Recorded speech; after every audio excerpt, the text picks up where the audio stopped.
Yes, good. Recording. Um, hey guys. Today I've got a tutorial because I was asked a very specific question, and I have a solution or an answer for how to do this. I was asked how to get slots evenly spaced and aligned in a circle inside Illustrator. And it's not that hard to do.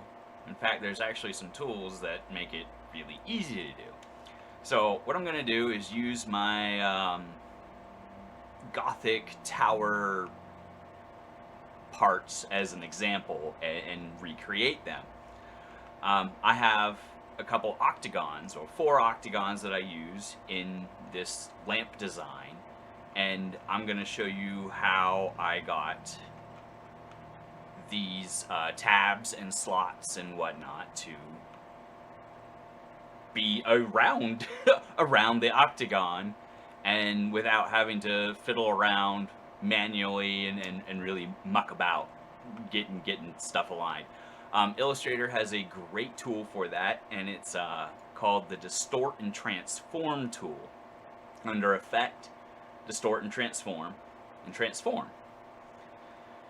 So what I got is the base octagon I used.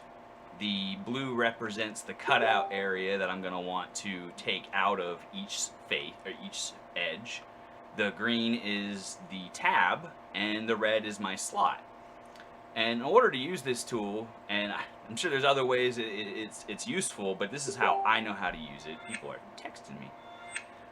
Is since we want to move things around this, I'm going to use a circle to do so. So I drew a circle around my octagon, and I have it perfectly aligned smack dab in the center.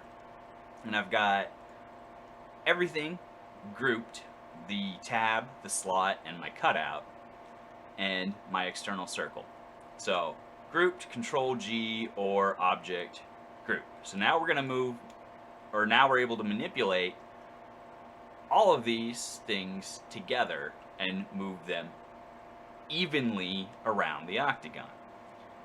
So we're going to take the Distort and Transform tool, and it's going to pull up this window. And I don't know much about it, but we are going to use the central point, so we're going to keep everything around that. And we're not going to touch any of the scale or anything like that, but we are going to adjust the copies. Since I'm using an octagon, I need 8 of these to go around. So I need 7 copies since I already have the original. And then the angle, we can scroll up or down, and we're going to hit 45 degrees. And that is going to put all of these where they need to be. We've got 7 copies, exactly like the original, evenly spaced and aligned around my octagon. And that's what I want. If you're doing a circle or if you're doing a different shape, you're gonna need to know those numbers exactly for the angles and how many copies and where you want stuff to be. But this is the tool I use to just quickly and easily move things around a circular object to copy and paste them so that they're evenly spaced and aligned. Now, I'm gonna hit OK, and what that has done is created not the object themselves. Like, these aren't vectored paths. Like, I can't click on these in any way, shape, or form. They're not actually there yet. And in fact, there's 8 rings here now, because what we did was copy and paste around, or there will be 8 rings. We copied and pasted around to create what we need. Now, at this stage, we can get things to where we want them to be. Like, we can go into isolation mode and grab objects and move them around. And as you can see, they're all gonna, well, move together. Because it's copying this original one. We're gonna move it over there. It's gonna go all over the place, wherever you put it. And, well, I guess we're gonna adjust this real quick. So we see here the blue is going to go over, and we're going to cut this out. So I want to bring this box up to make sure that I'm actually going to cut out this space. And then I want to make sure that this stays there. So let's bring it inside of that box. So yeah, there we go. Now my green tabs will attach to the black octagon, and I will cut out the blue space, and then I will have my red slots all ready to go. So exit isolation mode. And in order to get these into vectored objects, I'm going to grab just everything. Well, it's all still one big group, so anything I click on is still it. But to get, so the other ones are actually their vectored paths and whatnot. We go to object, and we're going to expand appearance. And what that did was make everything a vectored path. Kind of like the same thing you would do for fonts and stuff. You want to expand object. Makes everything there, or yeah, expand appearance. It makes everything there. Instead of just ghost copies. Next, I'm just going to ungroup everything, because that's what it is. It's a bunch of groups. Usually it's like 2 or whatever when you make the copies like that.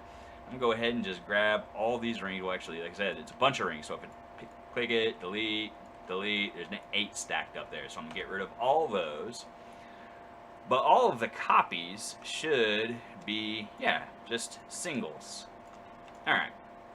So I'm going to grab all these blue ones. Yep. Give me that. Give me that. And give me that one. And that one. And I'm going to hit Control 8. And then while they're still selected, I'm going to hold Shift and grab the black octagon. And now I'm going to hit Remove or minus front. And that has minus the front. Now I've got these notches cut out where these pieces that are cut from paper are just going to nest right in there, and then the wood will go on top. So now, make sure that these are aligned. Yep, okay. So now I'm going to grab the greens. There we go. And then I'm also going to hold Shift and get the octagon again, and I'm going to go Pathfinder, and I'm going to unite them all. There we go. Now there's all my tabs, and now if I grab everything at once, using the Pathfinder to exclude, there we go. Now all those slots are cut out. And that's how I use the distort and transform tools to move things circularly around other things.